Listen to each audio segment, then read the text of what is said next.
नमस्कार, मैं हूं शिशिर और आप देख रहे हैं खबर हिंदुस्तान।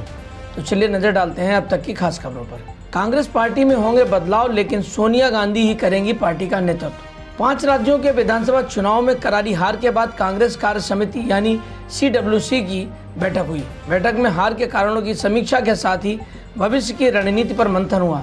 कांग्रेस अध्यक्ष सोनिया गांधी ने बैठक की अध्यक्षता की। बैठक में राहुल गांधी, प्रियंका वाड्रा, हरीश रावत, मल्लिकार्जुन खड़गे और अंबिका सोनी समेत कई वरिष्ठ नेता मौजूद रहे। बैठक में नेताओं ने पार्टी में सुधार की अपील की। हालांकि उनका यह भी मत था कि फिलहाल सोनिया गांधी पार्टी की बागडोर संभालें। सत्ता में आने पर छोटे दलों का परिवार ही होता है असली लाभार्थी। उत्तर प्रदेश की सियासत में गठबंधन की राजनीति की छोटे दलों की बढ़ती अहमियत के अब मायने भी बदलते जा रहे हैं। समाज के उत्थान के नाम पर बड़े दलों के साथ गठबंधन करने वाले छोटे दल जब सत्ता में आते हैं तो समाज पीछे छूट जाता है और परिवार आगे आ जाता है। गठबंधन से होने वाले फायदे के सबसे बड़े लाभार्थी ऐसे दलों के मुखिया और उनका परिवार ही होता है। ऐसे दल चुनाव में उतरने से लेकर सत्ता बनने तक में सबसे पहले अपने परिवार को ही सियासी सुरक्षा कवच पहनाने का प्रयास करते हैं। सरकारी बसों में मुफ्त यात्रा कर सकेगी बुजुर्ग महिलाएं।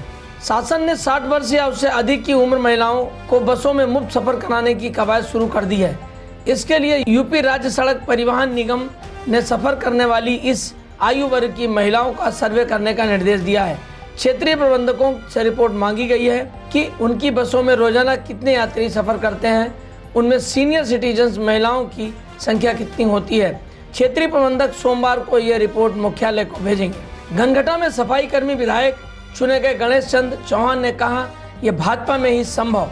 संत कबीर नगर की घनघटा विधानसभा सीट पर नवनिर्वाचित भाजपा विधायक गणेश चंद चौहान सफाई कर्मी थे। उनका कहना है कि भाजपा और लोगों ने संदेश दिया है कि एक आम कर्मचारी भी बड़ी ऊंचाइयां छू सकता है, यह सिर्फ भाजपा में ही संभव है। उन्होंने कहा कि प्रधानमंत्री नरेंद्र मोदी ने इलाहाबाद में सफाई कर्मियों का सम्मान किया था। हर न्याय पंचायत तक पहुंचेगी संघ की शाखा। राष्ट्रीय स्वयंसेवक संघ अपने शताब्दी वर्ष 2024-25 तक प्रदेश की न्याय पंचायतों तक शाखाओं का विस्तार करेगी। शाखाओं की संख्या बढ़ाने के साथ ही संघ की सामाजिक सरोकार और राष्ट्रवाद से जुड़ी गतिविधियों को गांव-गांव तक पहुंचाने के लिए शताब्दी विस्तारक अभियान चलाया जाएगा। इसके लिए संघ ने स्वयं सेवकों के साथ वैचारिक संगठनों के युवाओं से 2 वर्ष संगठन को देने का आह्वान किया है। गुजरात के कर्णावती में संघ की अखिल भारतीय प्रतिनिधि सभा की गत 3 दिन हुई बैठक में बीते वर्ष के कार्यक्रमों का अनुमोदन करने के साथ ही आगामी वर्ष की कार्य योजना तैयार की गई। बताया गया कि यूपी में अभी 50% से अधिक शहरी बस्तियों और इतनी ही न्याय पंचायत में संघ के कार्यक्रम चल रहे हैं। कांग्रेस को समीक्षा नहीं, अब सर्जरी की जरूरत। यूपी में खड़ा होने के लिए कांग्रेस को अब बड़ी सर्जरी की जरूरत है। पारंपरिक तौर की जाने वाली समीक्षाओं से काम चलने वाला नहीं है। विधानसभा चुनाव में टिकट देने में जिस तरह के प्रयोग हुए वह कई सवाल छोड़ गए हैं। करारी हार से पार्टी में नीचे तक नाराजगी दिख रही है। उधर पदाधिकारियों के इस्तीफा देने का सिलसिला भी शुरू हो गया है। कांग्रेस यूपी विधानसभा में अब तक की सबसे खराब स्थिति में है, जिसके हिस्से में सिर्फ 2 सीटें ही आई हैं। पार्टी के महज 4 प्रत्याशी पूरे प्रदेश में दूसरे स्थान पर रहे हैं। एक देश एक चुनाव की दिशा में आगे बढ़े सभी राजनीतिक दल। 5 राज्यों में विधानसभा चुनाव परिणामों की घोषणा के साथ ही एक बार फिर से एक देश एक चुनाव की बात सामने आती दिख रही है। इन 5 राज्यों के चुनाव परिणामों का विश्लेषण किया जाए तो पता चलता है कि चुनाव में भारतीय जनता पार्टी को जनता का अपार समर्थन मिलने का बड़ा कारण केंद्रीय योजनाओं से लोगों का व्यापक रूप से लाभान्वित होना था। इसी का परिणाम रहा कि 4 राज्यों में भारतीय जनता पार्टी को जनता ने एक कार्यकाल के लिए फिर से बहुमत प्रदान किया है। यही वजह है कि केंद्र सरकार एक देश एक चुनाव पर भरपूर जोर दे रही है। दूसरे टेस्ट के दौरान टीम इंडिया की सुरक्षा में बड़ी चूक। भारत और श्रीलंका के बीच खेले जा रहे दूसरे टेस्ट मैच में टीम इंडिया ने पकड़ मजबूत कर ली है। 303 रन बनाकर पहली पारी घोषित की। पहली पारी में मैच 109 रन पर सिमटने वाली मेहमान टीम के सामने एक 447 रन का लक्ष्य रखा गया है। मैच के दूसरे दिन का खेल खत्म होने के वक्त श्रीलंका ने 1 विकेट पर 28 रन बनाए थे। सीरीज के दूसरे दिन मैच के दौरान कुछ ऐसा हुआ जो चिंताजनक था।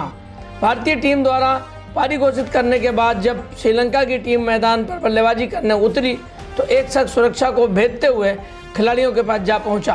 बताया जा रहा है कि इस अज्ञात शख्स का इरादा किसी को नुकसान पहुंचाने का नहीं था, लेकिन फिर भी इस तरह की चूक चिंताजनक है। आज भारत देश को प्रगति के पथ पर अग्रसित करने और सही इरादों वाली सरकार की है चाहत। एक नया भारत बनाने के लिए प्रतिबद्ध भाजपा की यात्रा में 10 मार्च 2022 की तारीख ऐतिहासिक दिन के रूप में दर्ज हुई है। इस दिन विकास की राजनीति ने धर्म, जाति और वर्ग केंद्रित वोट बैंक की राजनीति को आईना दिखाया। पार्टी ने उत्तर प्रदेश, उत्तराखंड, गोवा और मणिपुर में अपनी कल्याणकारी नीतियों और सुदृढ़ और पारदर्शी शासन के आधार पर जनता का विश्वास हासिल किया है। भाजपा की सत्ता में वापसी प्रमाण है कि जनमानस में, विशेषकर महिलाओं में, प्रधानमंत्री नरेंद्र मोदी के दूरदर्शी नेतृत्व के प्रति अटूट विश्वास है।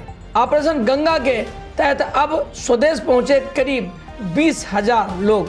प्रधानमंत्री नरेंद्र मोदी ने रूस और यूक्रेन जंग के बीच उपजे हालातों में सुरक्षा की तैयारियों को लेकर एक हाई लेवल मीटिंग ली है। इस जंग की वजह से पूरे विश्व का माहौल बदला हुआ है। इस बैठक में रक्षा मंत्री राजनाथ सिंह, विदेश मंत्री एस जयशंकर, राष्ट्रीय सुरक्षा सलाहकार अजीत डोभाल, गृह सचिव हर्षवर्धन श्रृंगला और वित्त मंत्री निर्मला सीतारमण के अलावा अन्य मंत्रियों ने भी हिस्सा लिया।